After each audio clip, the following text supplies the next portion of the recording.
तो शुरू करते हैं। आज हम लोग पढ़ेंगे लेक्सिकल सिमेंटिक्स के बारे में। तो लेक्सिकल सिमेंटिक्स ये सिमेंटिक स्टडी का ही भाग है, ठीक है।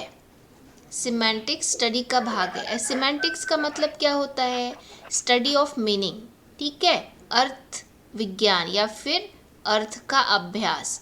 तो स्टडी ऑफ मीनिंग में अगर लेक्सिकल सिमेंटिक्स की अगर मैं व्याख्या करती हूँ तो लेक्सिकल सिमेंटिक्स क्या है? स्टडी ऑफ वर्ड मीनिंग, ठीक है।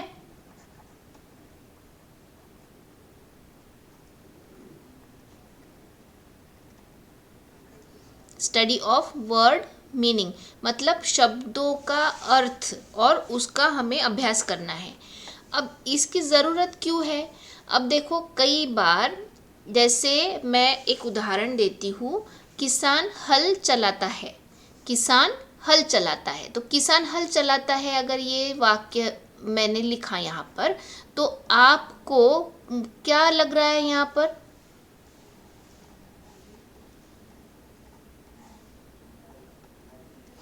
यहाँ पर आपको क्या लग रहा है कि भैया कोई एक व्यक्ति एक इंस्ट्रूमेंट चला रहा है, हल चला रहा है। पर अब अगर मैं यहाँ हल की व्याख्या करती हूँ, केवल केवल हल की, मतलब इर्द गिर्द मैं नहीं देखती हूँ चलाता है या फिर किसान है, उस हल के लेक्सिकॉन को मैं देखती हूँ, तो हल का मतलब होता है सुलझाना भी। हल का मतलब सुलझाना भी होता है। अब ऐसे ही दूसरा एक उदाहरण लेते हैं जिसमें कि आप मुझे बताइए कि मैं वो अपना चुनाव में उसकी हार निश्चित है, ठीक है। और दूसरा वाक्य है उसने हीरे का हार पहन रखा है। तो दोनों में अंतर है, दोनों हार में अंतर है। ये जो चुनाव वाला हार है वो, और जो दूसरा हार है जो कि गले में पहन के रखा हुआ है, मोती का है या फिर जो जिसे किसी का भी हो, मोती का हार है और चुनाव में हार है। तो दोनों में अंतर है, दोनों में, पर लिखते वक्त हम लोग इसे समान लिख रहे हैं, हार और हार। तो यहाँ ये लेक्सिकल सिमेंटिक्स का अभ्यास हम लोग इसलिए कर रहे हैं ताकि हम लोग उस वर्ड के मीनिंग का अभ्यास कर पाए।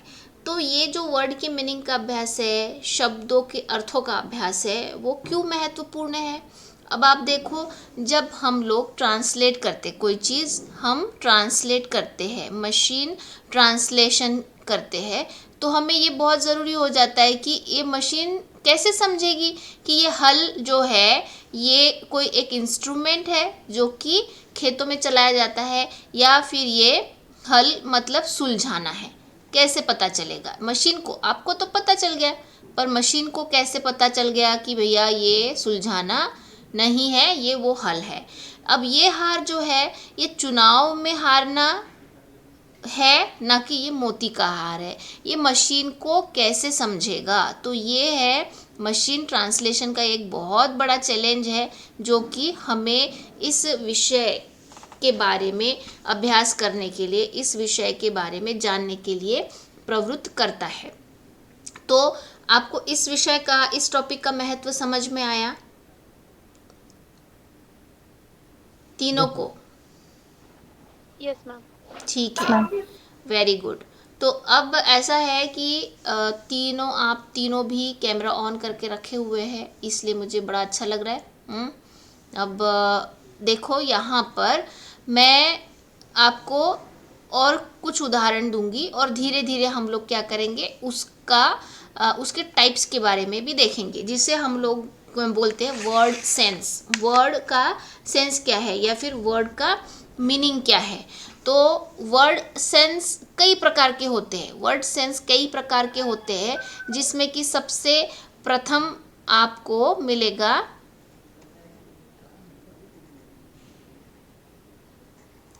हाइपरनिम।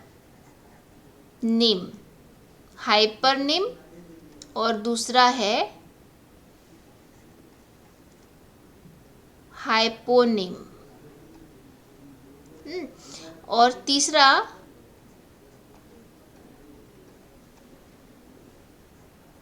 होमोनिम। तो ये जो एच एच वाले हैं वो हम पहले देख लेते हैं। ये इसे हम बोलते हैं लेक्सिकल रिलेशंस। ये सारे हम जो पढ़ने वाले हैं इसका नाम है लेक्सिकल रिलेशंस। इसके उदाहरण हम लोग देखेंगे और इसे समझेंगे भी।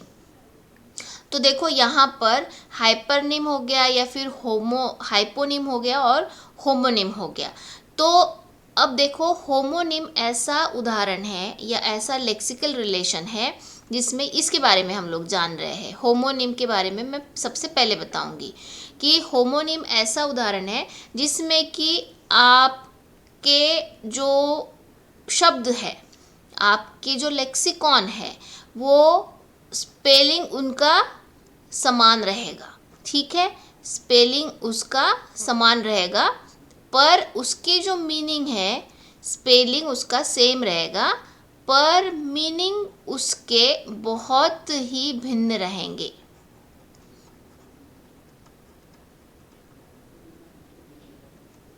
तो बैंक और ये वाला बैंक, अब दोनों का क्या अंतर है? ये जो बैंक है ये जहाँ हम लोग जमा करते हैं, पैसे का लेन देन होता है, जमा करते हैं निकालते हैं, उस बैंक के बारे में बताया जा रहा है जो कि फाइनेंशियल इंस्टीट्यूशन है। फाइनेंशियल इंस्टीट्यूशन है। और ये वाला जो बैंक है bank of river, bank of river है। तो दोनों में अंतर है और स्पेलिंग समान है। आ रही बात ध्यान में? इसे हम लोग क्या बोलेंगे? होमोनिम। होमोनिम का मतलब है दोनों के स्पेलिंग में, दोनों की वर्तनी में समानता होना और अर्थ में भिन्नता होना। ठीक है, अब देखो हाइपरनिम और होमोनिम की बात करते हैं। अब हाइपरनिम और होमोनिम में ये है कि देखो अगर मैं कोई भी शब्द बोलती हूँ, कोई भी शब्द, आपको स्क्रीन पर क्या दिख रहा है बेटा?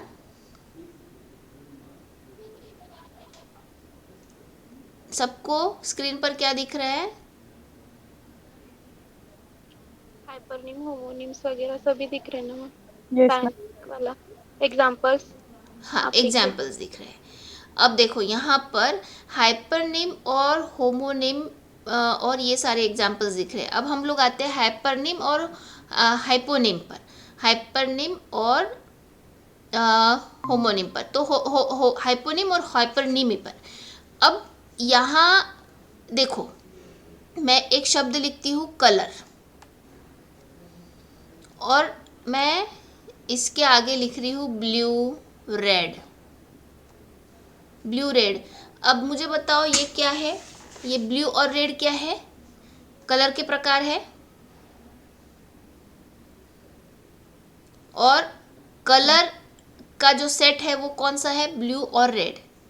अब यहाँ ये जो कलर शब्द है ये है हाइपरनिमी और ब्लू और रेड है उसका होमोनिमी। आ रही है बात ध्यान में?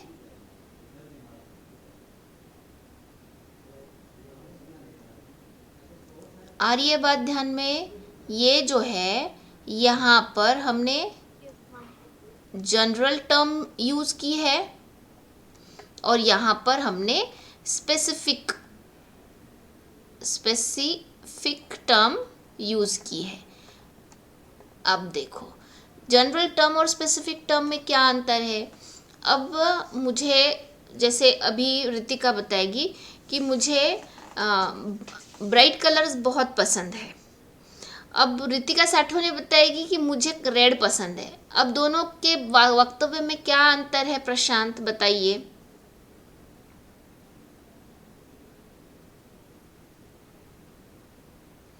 प्रशांत आप जुड़े हैं? दोनों के वक्तव्य में क्या अंतर है बताइए। हेलो। आपने कैमरा ऑन नहीं किया है, बताइए कि दोनों के वक्तव्य में क्या अंतर है। मैम ऑन है सर। हाँ जी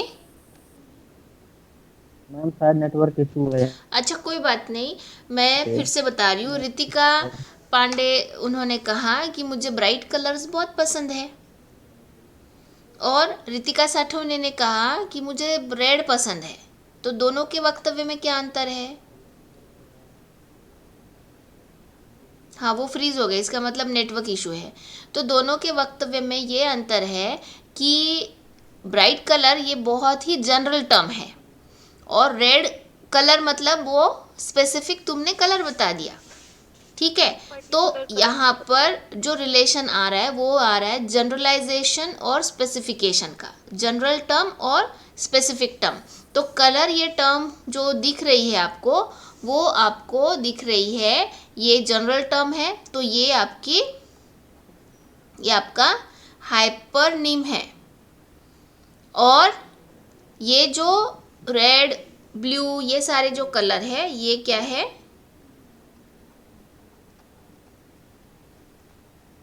हाइपोनिम है, ठीक है।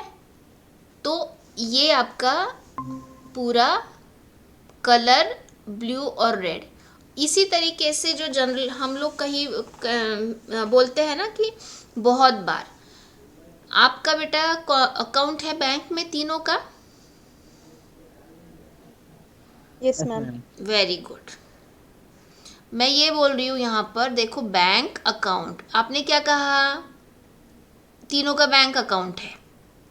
पर अब देखो, जब तुम एटीएम में कार्ड निकालने, वो पैसे निकालने जाते हो, तो तुम्हें वो अकाउंट टाइप सिलेक्ट करने को बताता है, तो तुम क्या करते हो? सिलेक्ट। Saving account. करेक्ट। और कौन से अकाउंट रहते हैं बेटा सामने, वो याद है? Current. Current yes ma'am, and current current account और अकाउंट। बराबर, ठीक है। Current account, saving account.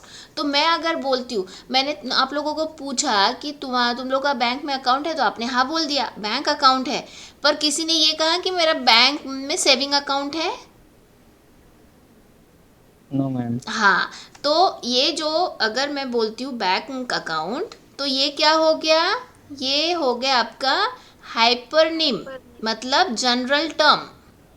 आ रही बात ध्यान में?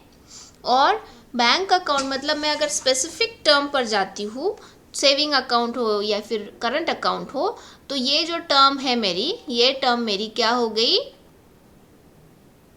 हाइपोनिम, ठीक है।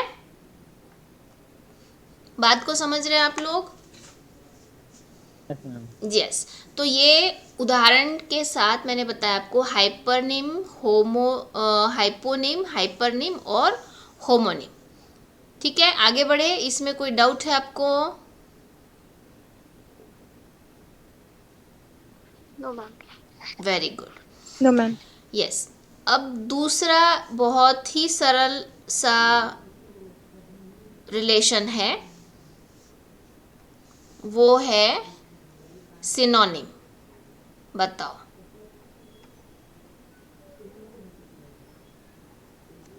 और एंटोनिम।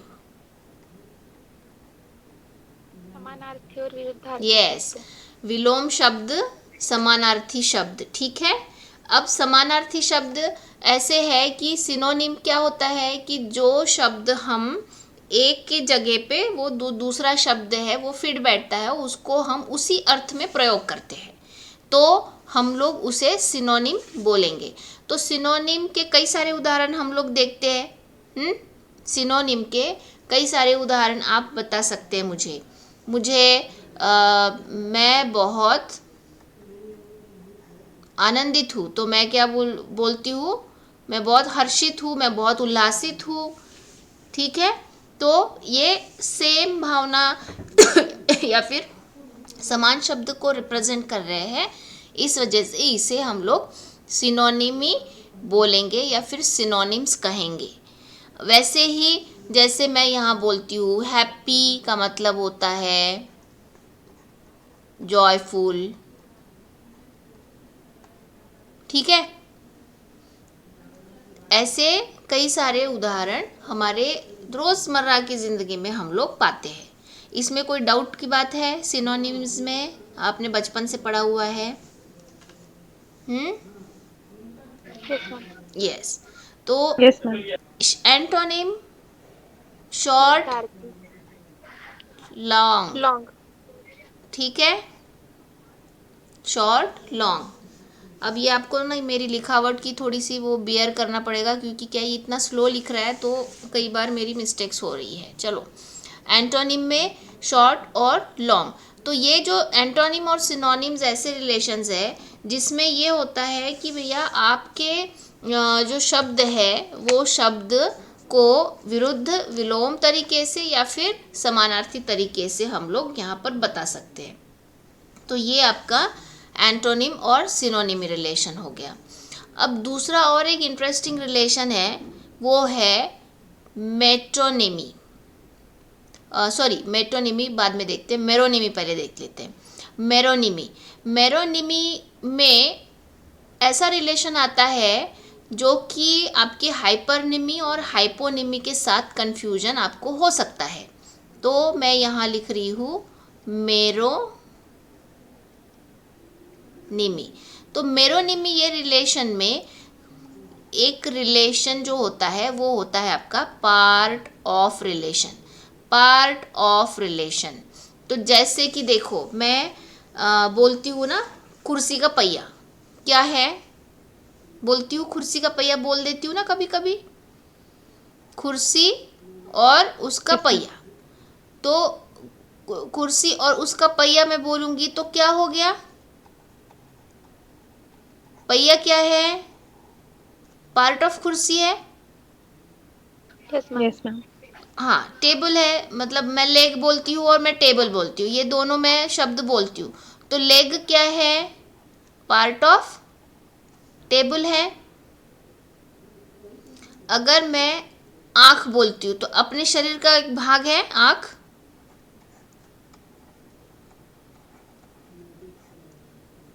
Yes ma'am. हाँ। तो यहाँ ये जो पार्ट ऑफ रिलेशन जिसमें होता है उसे मेरोनिमी बोलते हैं। तो आँख इज अ पार्ट ऑफ शरीर, पहिया इज अ पार्ट ऑफ कुर्सी, leg is a part of table. आ रही है बात ध्यान में, इससे हम लोग मेरोनिमी रिलेशंस बोलते हैं। तो यहाँ पर ये पार्ट ऑफ रिलेशन या फिर पीस या फिर जिसे हम बोलेंगे कि उसका एक अंग, इस तरीके के जो रिलेशंस है ये रिलेशंस मेरोनिमी रिलेशंस दर्शाते हैं। ठीक है, तो अब यहाँ आपको कन्फ्यूजन नहीं होना चाहिए। अभी हम पीछे जाके देखते हैं, हाइपरनिमी और हाइपोनिमी में और मेरोनिमी में कन्फ्यूजन नहीं होना चाहिए। मेरोनिमी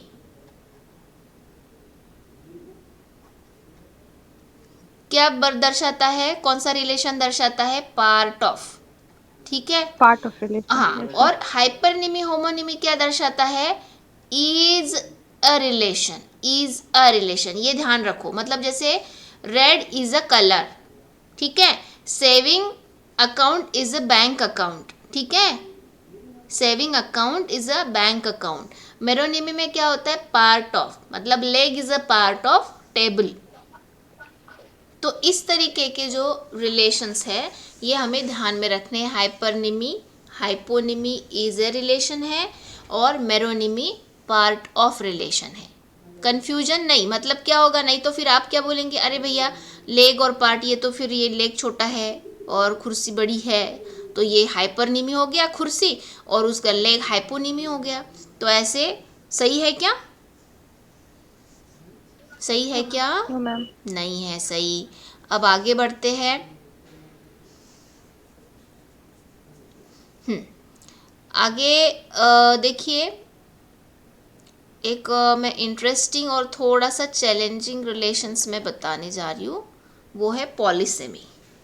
पॉलीसेमी, अब पॉलीसेमी क्या है, इसे हम लोग थोड़ा सा रिवाइज कर लेंगे होमोनिमी के साथ में।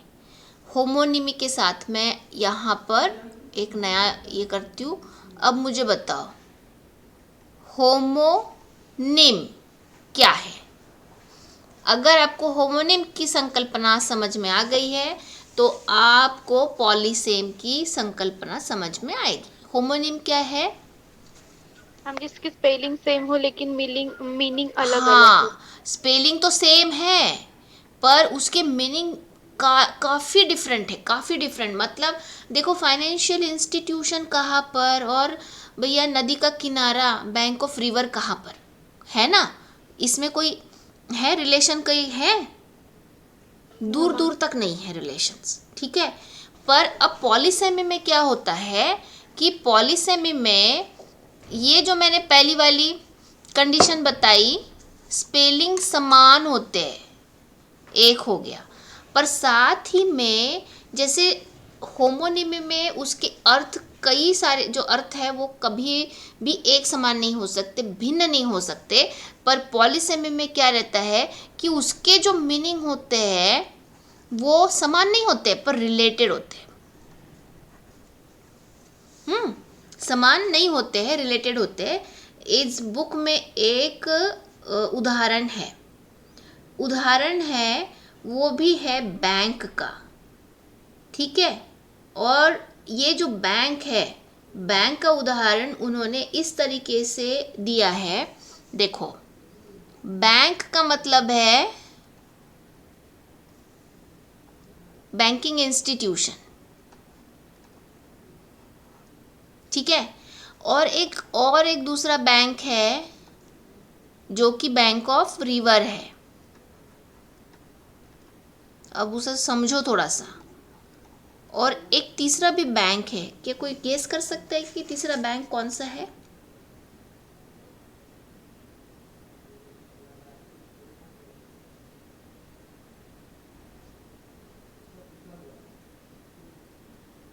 हाँ,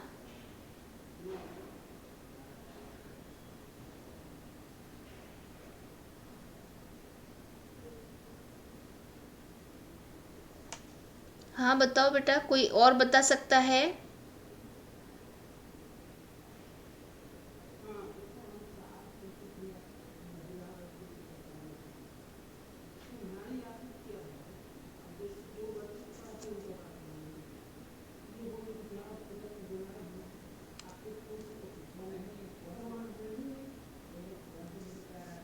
मैम उस टाइप का बैंक जैसे ब्लड बैंक होता है, ये सब।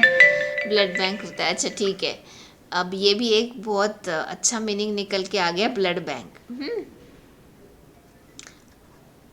Blood bank. उसके बाद में बैंक का मतलब होता है रिलाई ऑन, मतलब आई बैंक अपॉन यू, मतलब मैं रिलाई करता हूँ, ठीक है। अब देखो, जैसे कि यहाँ पर मैं लिख रही हूँ, the bank is on the corner, bank is on the corner of XYZ square, ऐसा मैं लिख रही हूँ। तो उसमें एक चीज़ ऐसी हो गई कि यहाँ पर बैंक का मतलब क्या है, मैं यहाँ लिखती हूँ, फिर हम लोग डिस्कस करेंगे। The bank is in the corner लिख रही हूँ।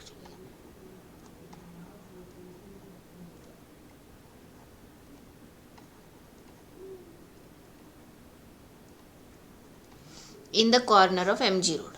अब ये देखो, the bank is in the corner of MG road का मतलब देखो यहाँ पर क्या है। ये जो बैंक है, ये बैंक एक किसी फाइनेंशियल इंस्टीट्यूट को दर्शा रहा है, ठीक है। साथ ही में ये जो बैंक है, ये बैंक उस बिल्डिंग को दर्शा रहा है। देखो, दो सेंस हो गए यहाँ पर। वो बैंक फाइनेंशियल इंस्टीट्यूशन को दर्शा रहा है और साथ ही में वो उसकी बिल्डिंग को भी दर्शा रहा है। तो इस वजह से ये जो बैंक शब्द है, ये बैंक शब्द पॉलीसेमस हो गया। अगर मैं बोलती हूँ the bank is in the corner of MG road, तो आपके दिमाग में क्या आता है? बैंक का मतलब वो बिल्डिंग, वो बिल्डिंग। और दूसरा बैंक है कि भैया वो फाइनेंशियल इंस्टीट्यूशन है। तो यहाँ आप देख सकते कि बैंक का इस फाइनेंशियल इंस्टीट्यूशन और उस वो जो बिल्डिंग है, वो दोनों भी कई जैसे बोलते हैं ना कि रिवर, बैंक ऑफ रिवर और फाइनेंशियल इंस्टीट्यूट इतना विभिन्न अर्थ नहीं है, क्योंकि उसके जो मीनिंग है वो रिलेटेड है। इसे इस वजह से बोलते हैं पॉलीसेमी या पॉलीसेमस रिलेशन, जो कि होमोनिम्स नहीं है। होमोनिम में ये होता है कि आपके स्पेलिंग समान और अर्थ भिन्न होते हैं। पॉलीसेमी में स्पेलिंग समान होते हैं और आपके मीनिंग जो है वो रिलेटेड रहते हैं। ठीक है, तो ये आपका होमोनिमी, पॉलीसेमी, एंटोनिमी, सिनोनिमी, हाइपरनिमी, हाइपोनिमी, हमने कितने रिलेशंस पढ़े आज?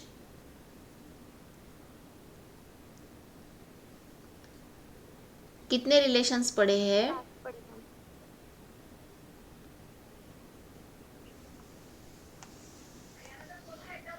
हाँ, 7 कितने रिलेशंस पढ़े हैं बेटा?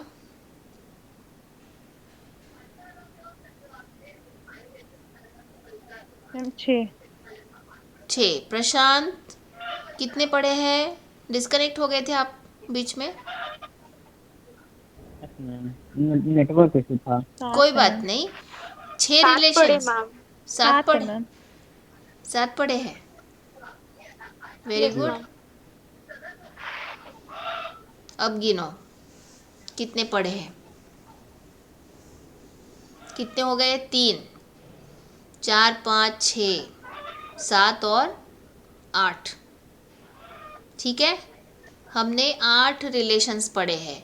अब ये क्या है, आपके लिए एक छोटा सा स्वाध्याय है, अभ्यास आपको करके आना है कि ये जो अभ्यास में हमने जो 8 रिलेशंस पढ़े हैं, 8 लेक्सिकल रिलेशंस पढ़े हैं, उस लेक्सिकल रिलेशंस के कम से कम 5 एग्जाम्पल आपको कल क्लास में बताने हैं। अब इसी पर मैं लिखूंगी और हम लोग आगे बढ़ेंगे।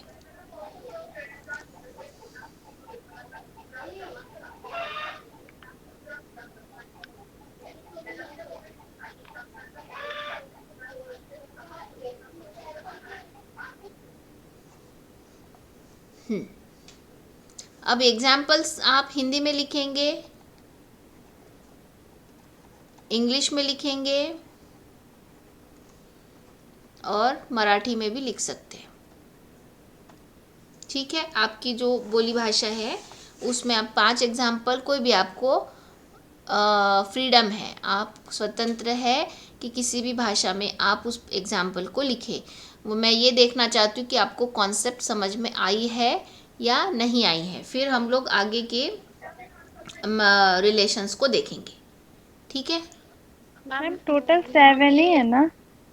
हाँ, देखो टोटल तो और 7 है, पॉलीसेमी थोड़ा। पर अगर मैं इसे अलग मानती हूँ तो 8 हो गए बेटा। हाइपोनिमी, हाइपरनिमी, ये देखो 1, 2, 3, 4, 5, 6, 7। ओ आई एम सॉरी, मैं गलत साथ ही है मैम, हूँ। अगर यस यस उनको यस भी बेटा, अलग यस मैं गलत हूँ। ठीक है, इसके मैम। एग्जाम्पल्स आपको लिखने हैं। You people are correct. Ma'am ये 7 है। पॉलीसेमी, हाँ हाँ बेटा, पॉलीसेमी थोड़ा सा नहीं समझा मैम।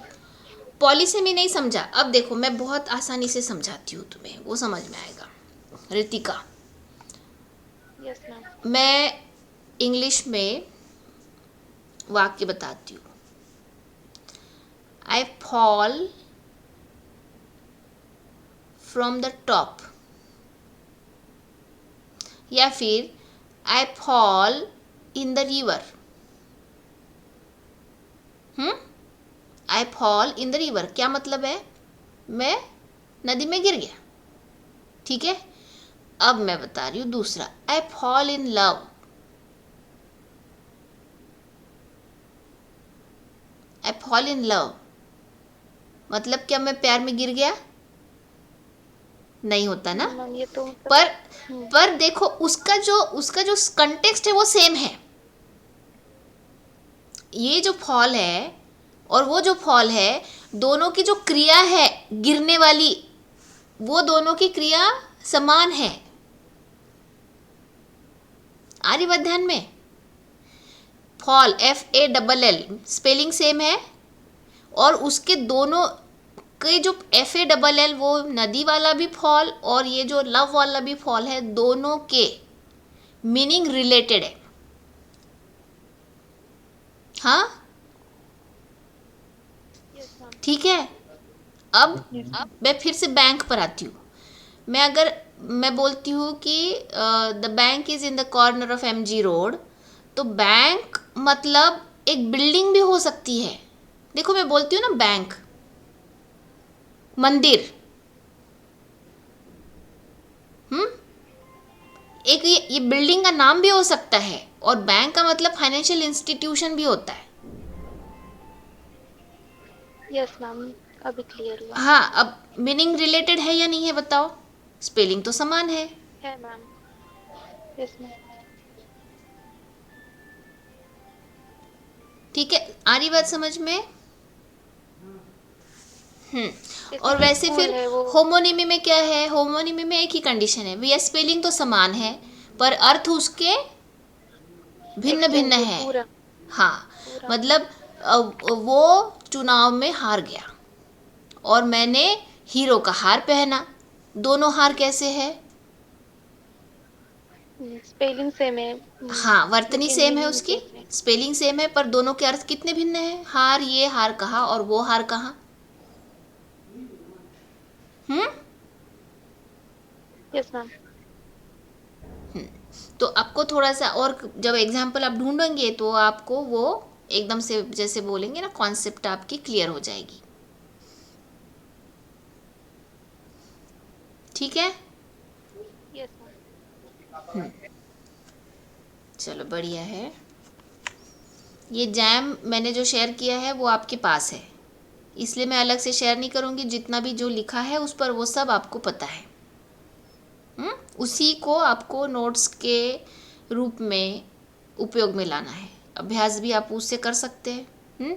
ठीक है, ये मुझे ज़रा जैम बोर्ड का तरीका अच्छा लगा।